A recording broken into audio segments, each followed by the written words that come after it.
xảy ra. It's because your body is associated with pain. Pain comes through your body. Tại vì cái cơ thể nó đem lại cái đau cho quý vị. Okay? It's a natural, it's a normal process of life. If you have this body, you will experience pain. Okay? Because this body. Cái cơ thể này sẽ khiến cái vị nó đau. There's nothing you can do about it. Okay? Anyone ever experienced pain before in your life? We all experience pain, right? That's why, because this body here is the vehicle for us to experience pain. Cái cơ thể này nó đem lại cái đau đớn cho quý vị. Okay? It's not possible to live without pain. Quý vị không thể nào sống mà không đau được. However, if you have persistent pain, that's not good. Nhưng điều khi mà đau thường xuyên là không có tốt. Okay? If you experience constant pain, you are in trouble. Cái đau mà quý vị cảm thấy mà thường xuyên là cái đau nó không có tốt. For example, usually the pain is only physical, but what most people don't realize, the pain also, the physical pain is followed by mental pain. Thường quý vị không biết rằng cái đau đó, cái đau cơ thể nó thường nó đi theo với lại cái đau của cái tinh thần quý vị. See, the pain of the body is no big deal. Okay? Cái đau của cái cơ thể quý vị nó không có gì phải đáng lo lắm. The worst pain is the pain of your mind. Cái nặng hơn là cái đau của cái tâm quý vị. Okay? For example, people who experience a loss, những người như đau mà bị mất mát. Okay? For example, a loss of a loved one, of your father, your son, okay, your daughter. That pain, that mental anguish is very, very difficult to deal with. Cái đau mà bị mất mát đó, rất khó mà đối phó. Okay.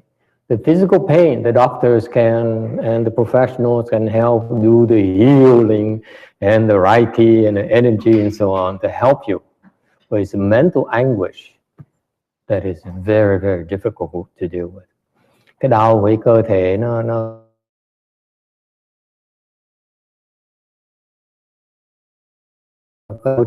okay, in particular, the pain from the mental anguish, especially from the big losses, usually lead to depression. Okay, and sometimes the major physical pains will also lead to your mental pain, mental anguish, mental depression. It's very, very difficult to deal with. Cái đó những cái bệnh mà cái việc khi mà bắt đầu bị tinh thần dạng bệnh chán đời, chán trường đó, bệnh rất là khó mà chữa. Okay. All right. And the second kind of pain is the pain you experience while meditating. Đó là đau thứ nhì mà quý vị đau khi mà cái chân quý vị chân người có thể đau khi mà quý vị thiền. That's a good pain. Cái đau đó là cái đau rất là tốt. For example, you sit there and your bum starts to hurt. Ngồi đó bụng nhiên cái bằng tọa nó đau. Okay, that's a good pain. Cái đau nó đau rất là tốt. Okay. Or the pain you experience when you cross your legs. Ngồi mà xếp bằng lại, ngồi thiền mà xếp bằng lại chân nó đau.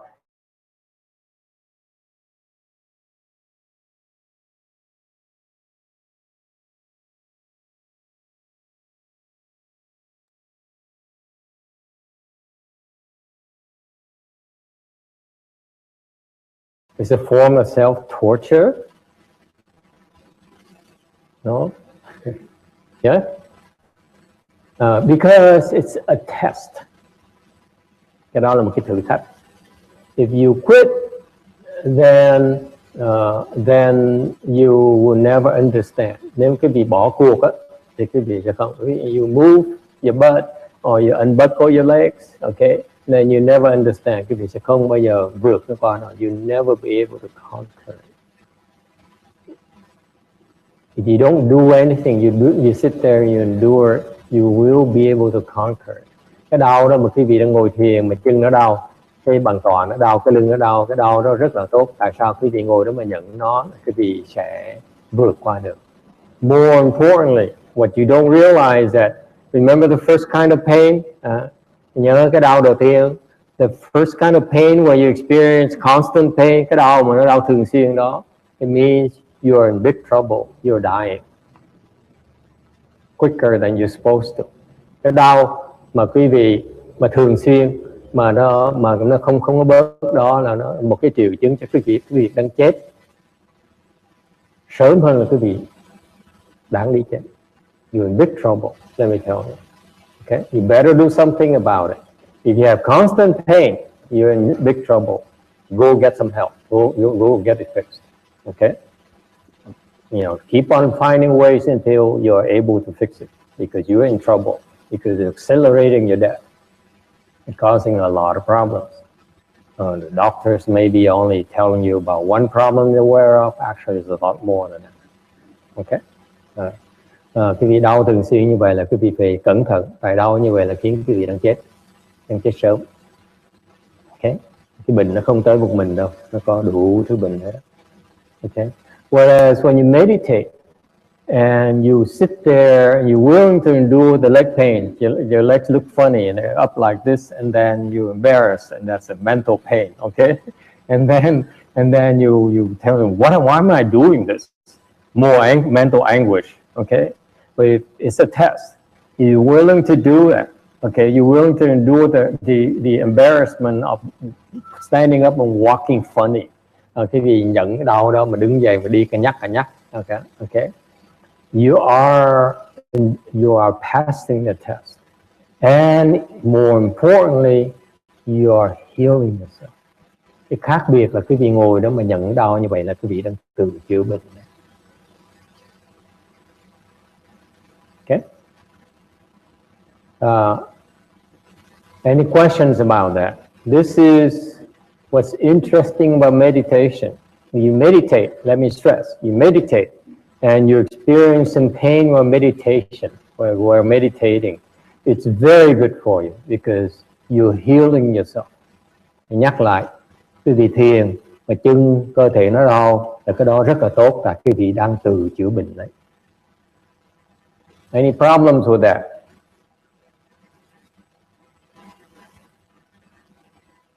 Okay? That's the two kinds of pain you should be aware of. One is bad for you, one is very good for you. Có hai cái là đau, một cái đau mà nó không tốt cho quý vị, một cái đau mà nó tốt cho quý vị. Okay? So far so good? Now let's talk about pleasures. Enough about pain. We're not, pain seekers. We're pleasure seekers, aren't we? Nói về cái sung sướng. Right? The three kinds of pleasures. Có ba cái loại sung sướng. Does anyone know? Ai biết ba cái loại sung sướng là gì không? Sướng là gì không? Yes, Jenny. What are the three kinds of pleasures? Siddharma. I thought Jenny knows a lot about Buddhism. No? Okay. Anyone? What are the three kinds of pleasures? Three types of pleasures. No one knows? Come on, you must know at least one. Not that kind you're thinking of. Terrible. Yes? Well? Oh, please, do we have to mention it? We are a temple, okay? Người nói cái sướng của cái tình dục. Yes, sir. One is sensual. The proper word is sensual. Thì cái loài sung sướng được nhất là cái khoái lạc của cái giác quan. You have your six sense organs can provide you pleasure, not only sex, sir, but also from food, okay?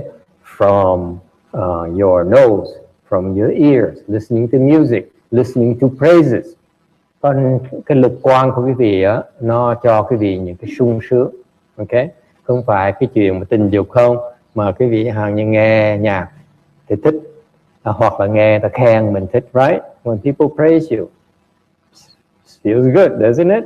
That's a pleasure, right? So your six senses provide you with pleasure. That's the first kind of pleasure. We agree on that. Is it clear? Cái loại sung sướng đầu nhất, khoái lạc đầu tiên nhất là qua cái lục quan của quý vị. We all know about them, right? And so, some of us favor one kind over the others. Okay, I like them all six of them. Okay. Okay. Now, what's the second kind of pleasure? Does anyone know? Có ai biết không? Anyone? That's covers about everything, doesn't it? The sense organs. What else is there in life? Ngoài ra trên thế gian có gì mà có sung sướng nữa đâu. When talk about pain, no one wants to listen to it. When I talk about pleasure, everyone has a smirk on their. That's central as well. Eating is still central. The sense organ. What? Spiritual? Ooh, boring. What is spiritual? On the right tracks. What is spiritual? Anyone? Huh? Getting close. Anyone? Happiness? Too Catholic. Yes. Excellent. Bliss. Bliss is another kind of pleasure. Cái lạc là một cái loại sung sướng thứ nhì. The Buddha calls it, and the Buddhist calls it, pleasure that you create. Pleasure through creation. Đức Phật dạy cái nó là cái lạc đó là một cái loại sung sướng là do mình tạo ra. You can create your own pleasure without the sense, beyond the sensory organ. Quý vị, nói cách khác, quý vị có thể tạo cái sự sung sướng mà nó cao hơn cái dục lạc. In other words, the pleasure you create, okay, is more pleasurable than the pleasure experienced from your sense organs. Nói cách khác, okay, cái dục lạc qua cái lục quan của quý vị nó không sướng bằng cái lạc của quý vị. Any questions about that? Yes or no? Okay, and later I can talk to you about the sensory organs by talking about the heavenly pleasures and so on. Okay?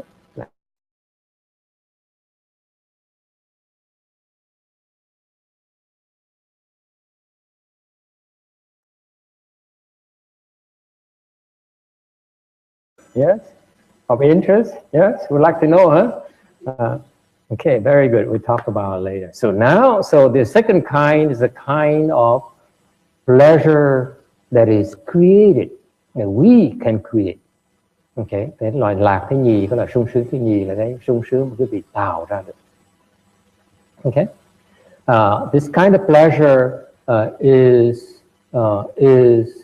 beyond your sensory organs. Cái loại lạc này nó sung sướng, nó cao hơn là cái lạc qua cái lục quan của quý vị.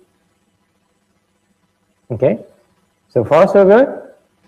And there's one third kind of pleasure, which even more pleasurable, even better than the second kind. Cái loại lạc thứ ba mà nó còn cao hơn cái lạc thứ nhì nữa. What is it?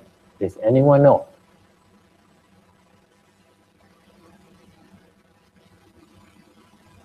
Yes, sir. Close. Ian. Yes. Anyone else? I do not expect you to know. Okay. So I will tell you. Yes. What is it? You have a guess? Yes. Yes. Nirvana. Excellent. That's it. The bliss of Nirvana. Cái lạc này lạc của cái Niết Bàn. Okay? Not the kind of Nirvana you're thinking about. Not that Nirvana that the Hindus talk about. That is not. The Nirvana, what the Hindus call Nirvana, is actually the second kind of pleasure. The second kind of bliss. It's not that. Okay. The non-Buddhist definition of bliss, whether it's Catholic or yogi or Indian or Hindu or whatever, okay, it still falls within the realm of the pleasure from creation. Okay? Cái loại lạc mà Niết Bàn qua bên Ấn Độ giáo, qua bên mấy cái đạo giáo, cả bên ngoài đạo đó, không phải Phật giáo đó, thì cái loại lạc nó vẫn là gọi là lạc mà lạc thứ nhì, là lạc do mình tạo ra. So first good. This Nirvana here, okay, is a bliss that from non-creation. You're not creating. Cái lạc là lạc mình có khi mình không tạo ra được. Okay? That's what contrasts is. For example, ví dụ, if you have some meditation skills, you go and you meditate, you enter samadhi, cái gì có công phu thiền, cái gì luyện thiền một cái đó, thì ngồi thiền một cái, nhập định một cái đó, thì cái định, cái vị nhập đó là cái định, cái lạc nó tạo ra bởi cái của từ tạo ra. So you enter samadhi, you're creating bliss for yourself. That's called the second kind of pleasure.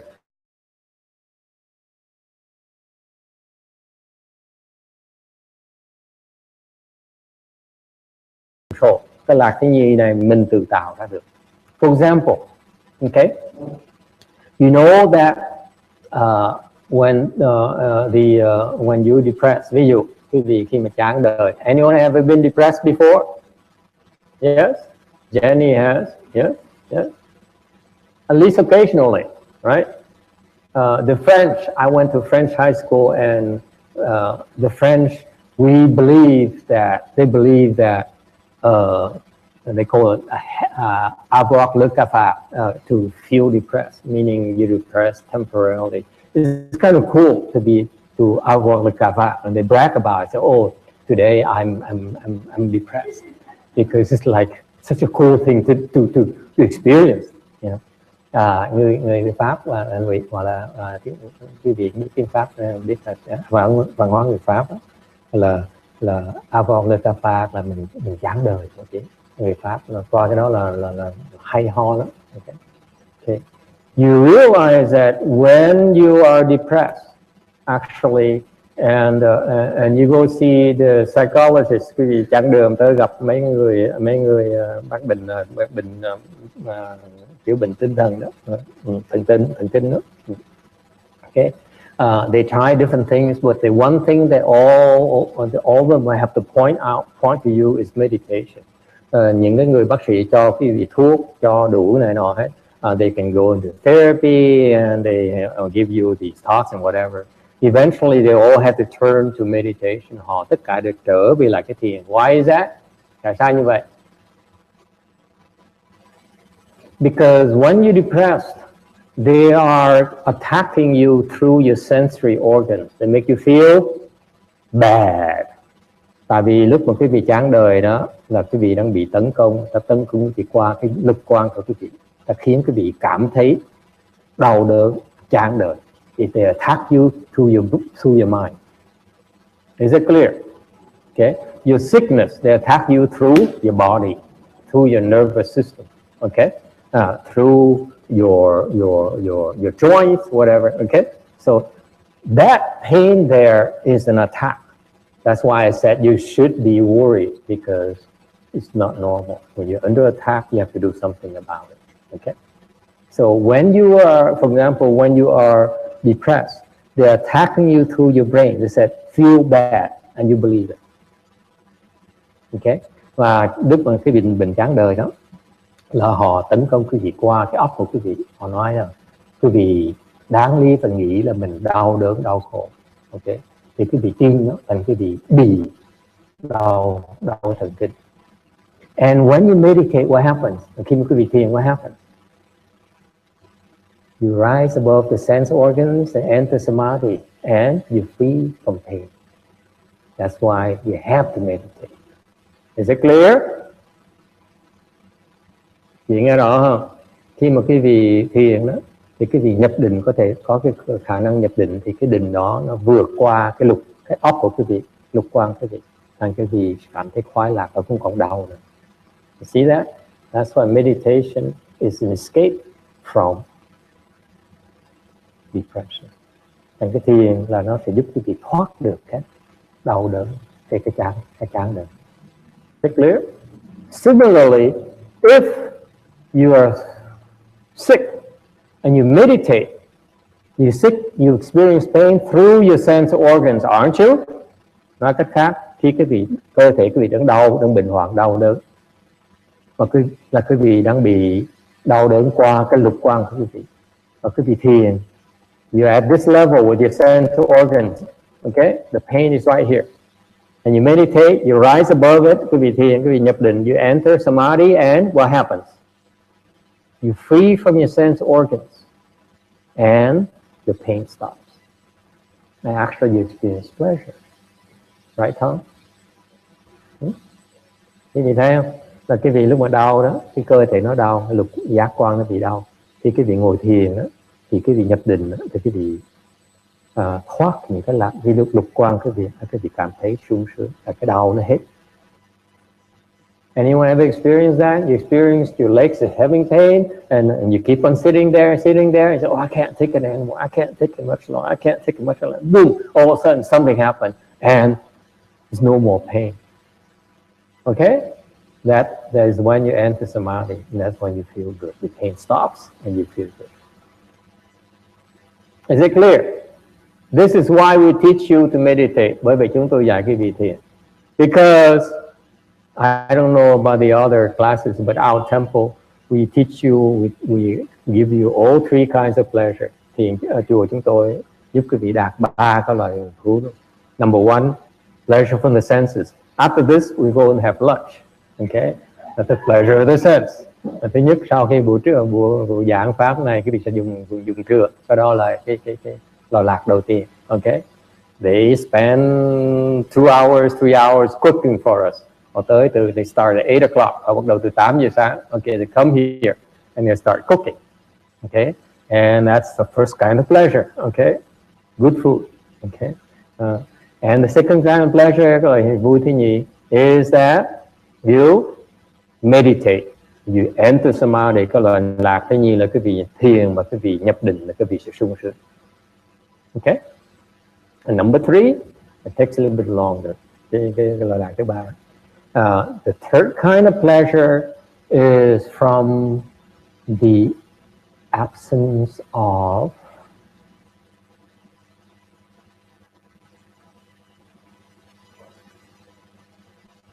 all correct, of craving of the ego.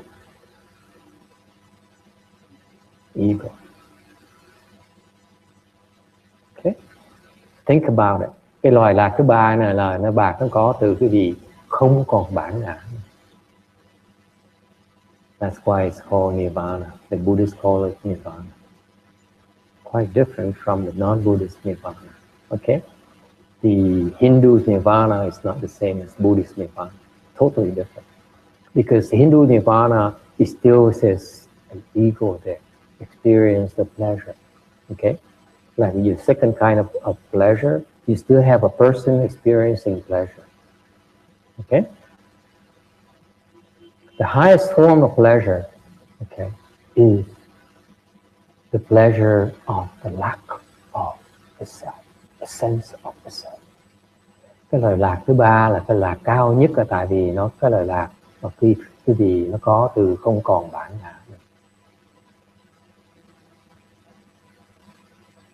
And actually, we Buddhists know it as, you know, what what is compared to, quý vị biết nó khác không? For example, we know that the first kind of pleasure, okay, the best kind of sensory pleasure, quý vị biết không, cái loại lạc mà cái loại khoái lạc mà từ cái lục căn ra, it's less than 1/16 of 1/16 of the second kind of pleasure. Cái dục lạc đầu tiên số 1 á, nó còn nó thấp hơn là 1/16 của 1/16. So 256 portions of the second kind of pleasure. Okay, this is how precise the Buddha describes it as. Đức Phật ngài tả như vậy. I'm not making it up. This is from our scriptures. So far, so good. And the third kind of pleasure, second kind of pleasure compared to the third kind, there's no comparison. No possible comparison. Đó là lạc mà thứ nhì mà so sánh với lạc thứ ba đó, không thể nào so sánh. Okay? Any questions about that? Now you know about Buddha's pleasures. Actually, it's not Buddha's pleasure. It's human pleasure. You don't have to be Buddhist to experience it. Okay? Questions, comments? This is the first time you hear of pleasures like this? Lần đầu tiên nghe nói về cái khoái lạc như vậy hả? Yes? Yes? You know, impressed? Okay, oh wow. So the third kind of pleasure is highest because it has no side effects.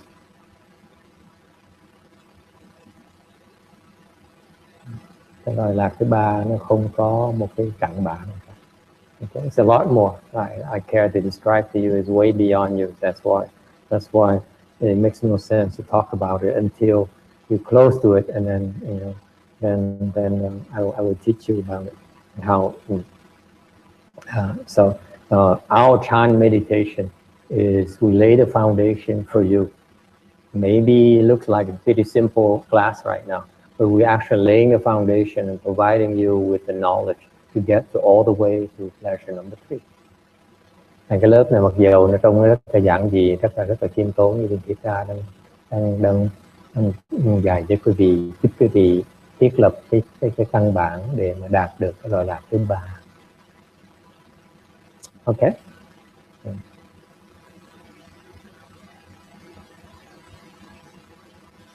Question, ai thắc mắc gì không?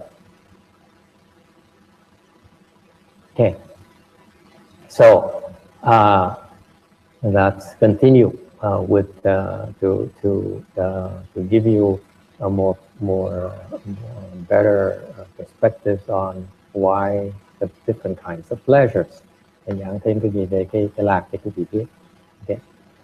According to our visional cosmos, Đức Phật mà nhìn cái vũ trụ này, he says, we live in a world, chúng ta sống trong cái thế giới. Okay. A galaxy is what the Buddhists call the world. Okay. Đức Phật gọi, come in. Yeah, sit anywhere. Don't worry about it. Đức Phật gọi cái thế giới, trong vũ trụ nó có từng cái thế giới. Thế giới gọi là cái hành tinh đó. Okay. A galaxy. The Milky Way is one galaxy, right? Then we know there are many galaxies throughout the universe. The Buddha calls each one of them a world. Okay. Each world has 3 realms. Một cái hành tinh mà có ba cái. This is the cosmos as described by our scriptures. Okay. Thì cái hành tinh, cái vũ trụ này, cái thế giới đó, nó có ba cái giới. Okay. has three realms: the desire realm, the form realm, and formless realm. Okay, nên có ba cái giới là dục giới, sắc giới và vô sắc giới. So far so good. Okay, the place we live in, we humans live in, is called desire realm. Cái con người sống trong gọi là dục giới. Why is it called desire realm? Tại sao gọi là dục giới? Because the inhabitants have a lot of desire. Tại vì người trong dục giới này có rất nhiều cái tham dục. What are we greedy for? Mình tham cái gì? Food, right?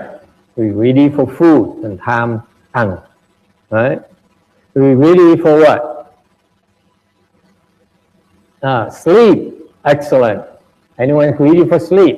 This is what monks are greedy and known to be greedy for. We're very greedy for sleep. Okay. Now it's our secret. Cái người xuất gia rất là tham ngủ. You know that? The two things that we monks are known for: we're greedy for food and greedy for sleep. Contrary to what people believe, we're more greedy for food and sleep than money. That's the third kind. Rồi thứ ba tham tiền, right? Anyone not greedy for money? See? But that's not as bad for us monks. Okay? Supposedly. Number 4.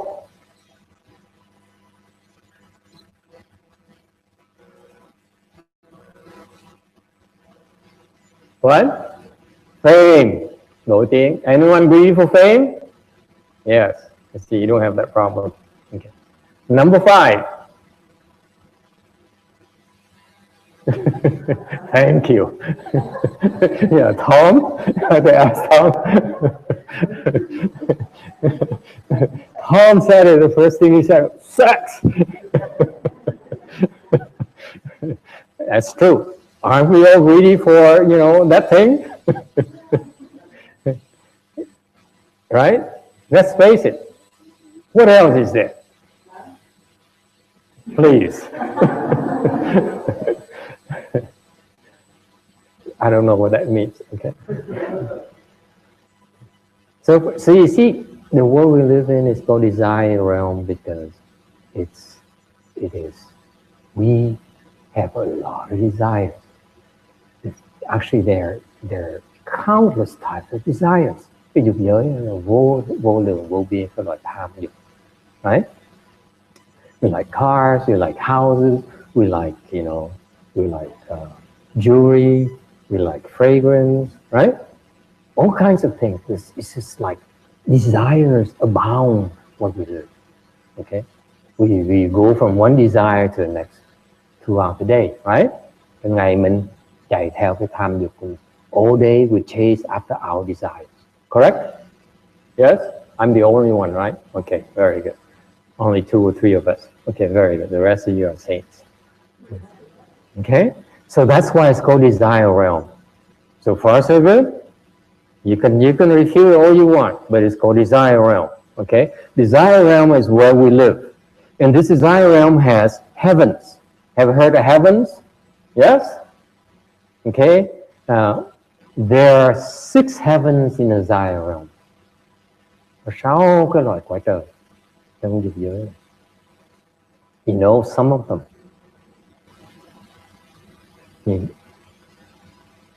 Okay? There's one heaven you should know about. Có một cái loại trời, cõi trời dục giới nữa. There's 6 heavens, remember? We have human realms right here. And above us, the Chinese known as the heavens, okay? Thiên xia, cõi thiên đó. In our desire realm has actually 6 levels of heavens. 6 cái tầng trời trong cõi dục giới này. Okay? You know of the second heaven. Come on. Tom, what is second heaven, Tom? Yes, you do know. Don't be shy.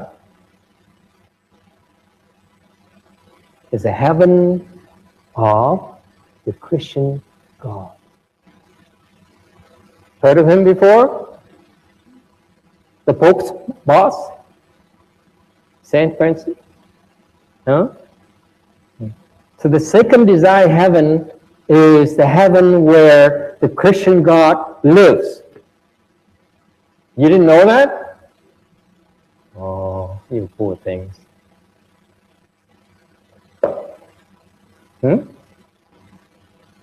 It really exists. It's not, contrary to the non-believers, the agnostics, and the skeptics.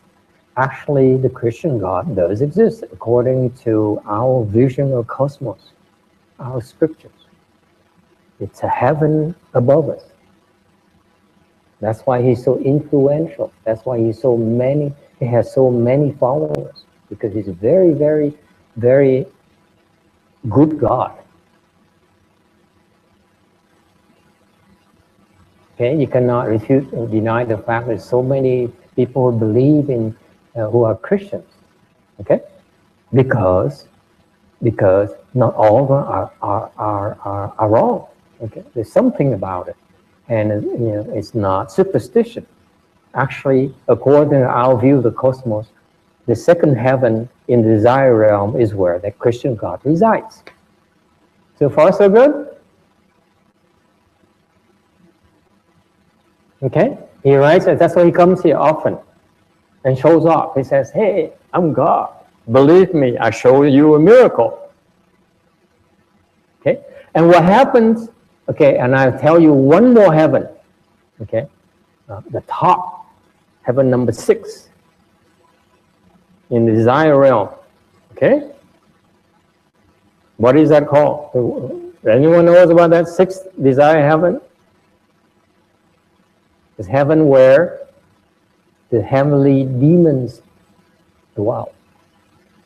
Cái tầng thứ 6 của dục giới là cơ tụi ma nó ở. Anyone heard of demons? Ghosts, not ghosts, demons. Demons are much worse than ghosts. Ma đó nó còn nguy hiểm là quỷ nhiều. So far so good? Jenny, you know that, didn't you? Yes? Huh? Okay. So the Buddhists, we know that in the desire realm, the top of the realm, the highest level of existence in the desire realm is the heavenly demons live. Why? What are they called heavenly demons? Because they specialize in stealing pleasure from you. Ma nó chịu muốn cấp cái loại khoái lạc của quý vị. So what happens is that they teach you, they create things like, what does it mean stealing pleasure from you? Ma mà nó ăn cắp khoái lạc quý vị nghĩa là sao? For example, they introduce us to marijuana. Cho quý vị, còn ma nó tạo ra cái ma túy. Okay? The Vietnamese know as the drugs. Actually, is a Chinese, is there a word for the drugs? Vietnamese called ma túy, mổ say, túy, mổ chuối. You have that thing in Chinese or not?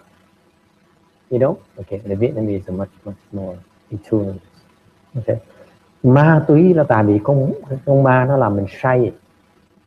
Tiếng Việt có nghĩa là vậy. Nghe có hiểu không? Okay. So actually, the addiction, the chemical dependency, the addiction you have from the drugs is actually a creation of the demons. When you're addicted like that, they steal the pleasure you experience from you. That's how they experience pleasure. Yes.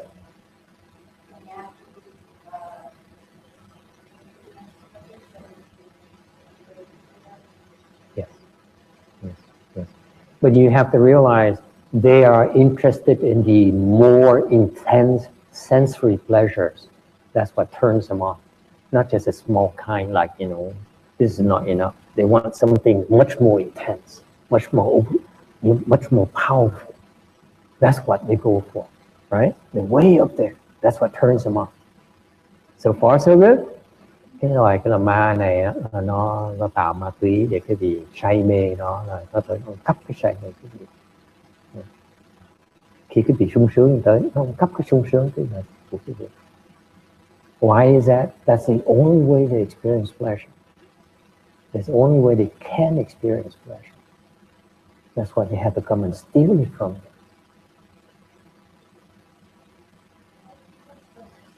Yes.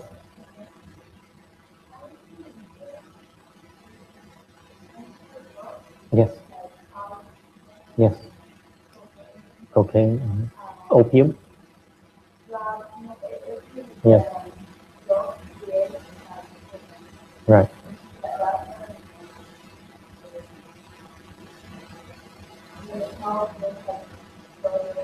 Right. Math and so on. Yes.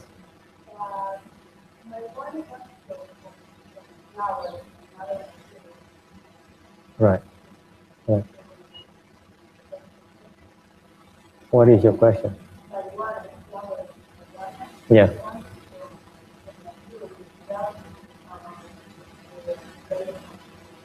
Okay. Right. So,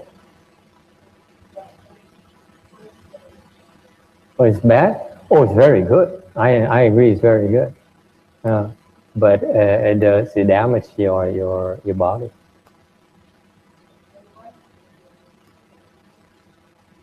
Yeah, I hear the medical field look at them as helping with not necessarily healing, but helping dealing with the pain. Okay, it numbs the pain.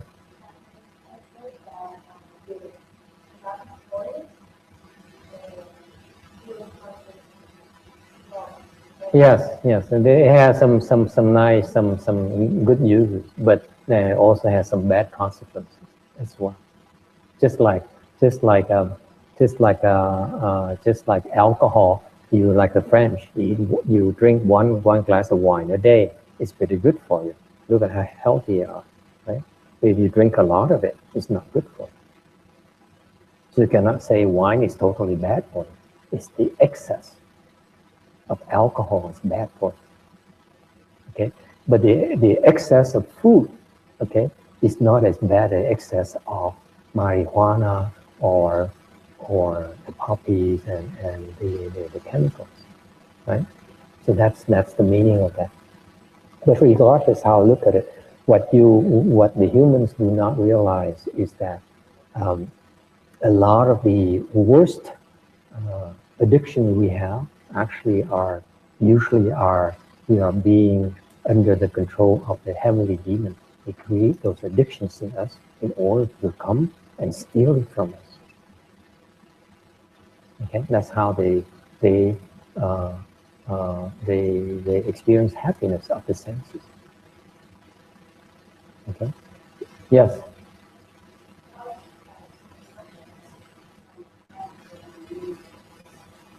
She's a pharmacist, by the way.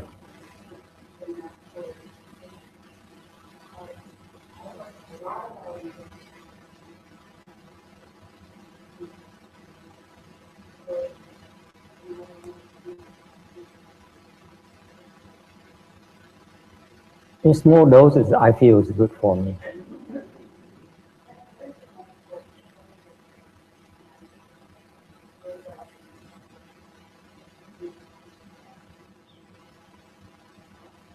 Yeah. Yeah. What you don't realize when you talk about addiction, Sarah, that addiction is a form of pleasure. That's what they go for, not the high you experience every now and then. What turns on the heavenly demon is that pull you have, that addiction that you have no control over. That's very powerful to them. Okay, it's not that strong to you, but it's that addiction. That's what they go for. The high is just small compared to the addiction. It's much more refined pleasure. The addiction, think about it. The addiction we have is actually a pull from pleasure, isn't it? That's what heavenly demons want, not the highs. The highs is small. Okay, and of course, a lot of other addictions. For example, video games. You know how addictive that is, right? I see kids, children, you know, không phải thuốc phiện không, mà cái thuốc phiện, cái sung sướng thuốc phiện thiệt ra là nó là còn nhẹ.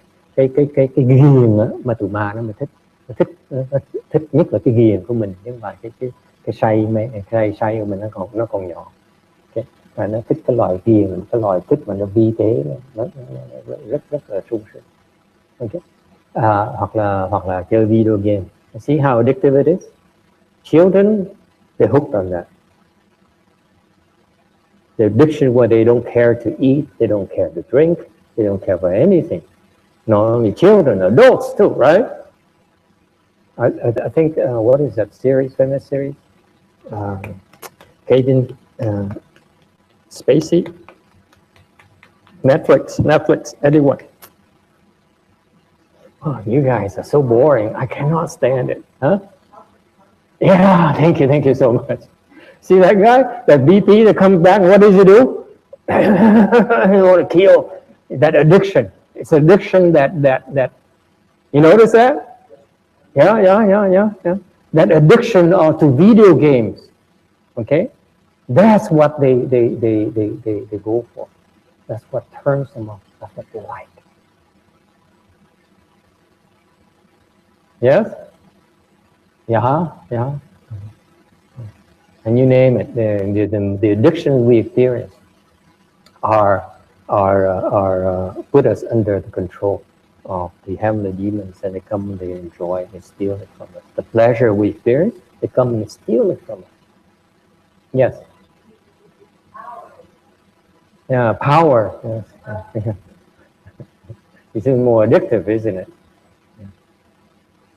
Yes? So far, so good? Yes.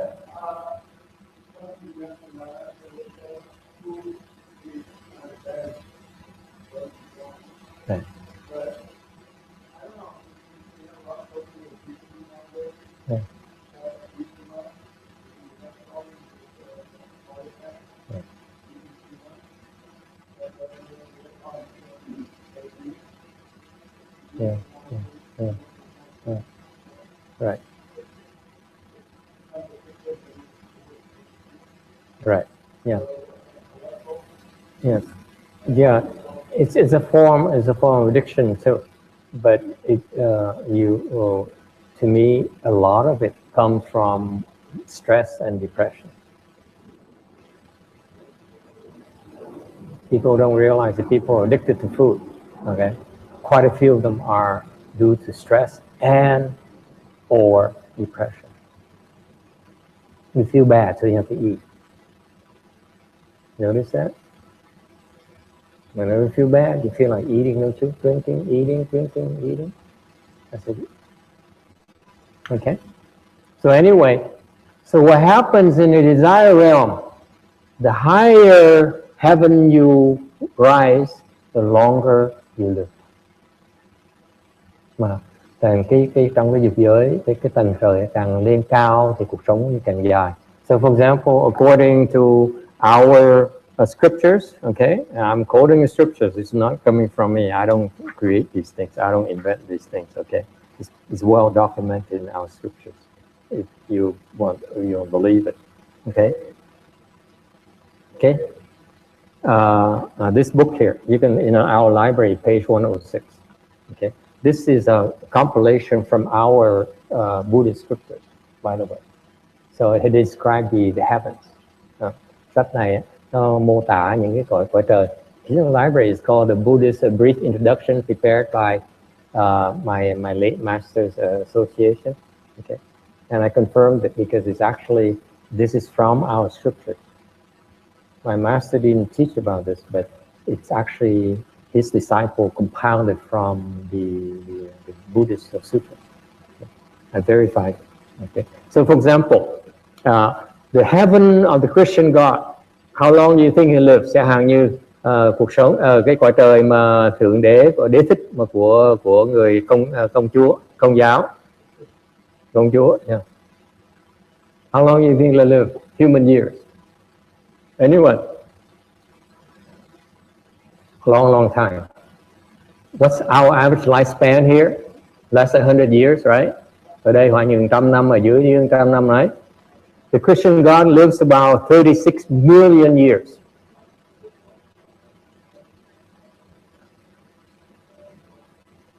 Okay? And what about heavenly demons? Anyone would like to know? Yes? 9.2 billion years. Yes, billion. A long time. See, that's why all the good pleasures is probably good for him. So far, so good?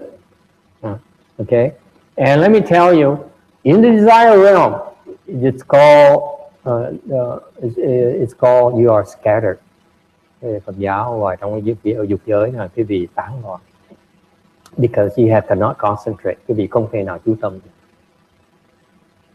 Okay. Because when you try to concentrate in something, a thought desire arises and pull you away, distract you. Sound familiar? Dục giới là tại sao? Tại vì lúc quý vị chú tâm á, thì đang chú tâm thì một cái tư tưởng tham lam nó khởi lên, nó kéo quý vị, nó khiến quý vị phân tâm ngay lập tức. That's why it's called desire realm. We are distracted. We are easily distracted by all kinds of desires. So far, so good?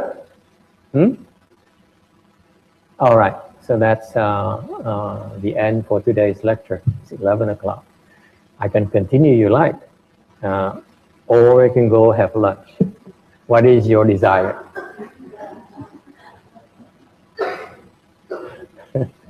Okay, shall we continue in the future? Okay, there's a lot more. You could go to the library and borrow this and read it. Okay. Trong thư viện có cuốn sách này. You can read more about it. Okay, if you like. All right. Thank you for coming. Let's go to lunch.